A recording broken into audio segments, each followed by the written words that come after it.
Hey guys, Chris with Phone Arena here, and I've gotta say that we're off to a pretty good start with 2014, and nothing says so as much as the many brand new flagships coming out from the various mainstream manufacturers.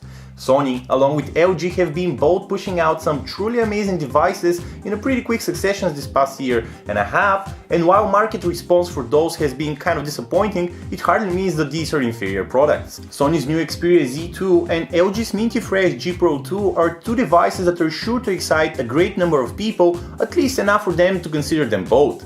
Luckily for those people, we had the chance to handle both of these during the MWC 2014, and we'll be sharing our first impressions of the two handsets in this video. Starting with the design, we have two greatly built smartphones in the Xperia Z2 and the G Pro 2, but the engineering teams behind them have taken a rather different approach, both in design and the use of materials. The Xperia Z2 isn't much of a design evolution over its predecessor at all, and it keeps its cold industrial looks. The rectangular form factor gives it a deviant look when around competing phones, and that feeling is actually reinforced by the choice of materials, which are plastic and glass. In comparison, LG has gone down the well-beaten path with a design that builds upon previous ones, and we like what we're treated to. The body is made of plastic pretty much entirely, but it doesn't feel cheap, and the mesh textured back reinforces that notion. Both the Xperia Z2 and the G Pro 2 come packing two gorgeous displays. The Z2's smaller 5.2-inch display has gone through some noteworthy changes on paper, and not just in terms of size. The 1080p pixel resolution screen is of the IPS LCD type, which is something of a milestone with Sony. But the 5.9-inch display on the G Pro 2 is definitely the more captivating, if only because of its sheer size advantage. It's actually less detailed since the resolution of 1080p works out to a lower pixel density, but we were nevertheless pretty happy with what we saw.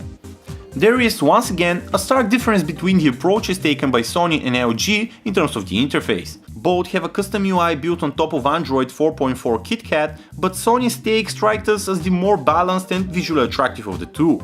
In comparison, LG's software looks kind of cartoonish and a little bit unrefined, even though it's more feature-filled. The Sony interface, in comparison, is just sleeker and attractively minimal.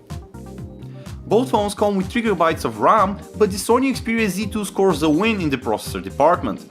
The Z2 comes with a quad-core Snapdragon 801, which has seen some noteworthy improvements in comparison to the Snapdragon 800 chip on the LG G Pro 2. In numbers, those work out to a 14% boost in processor speed and a 28% hike in the graphics department.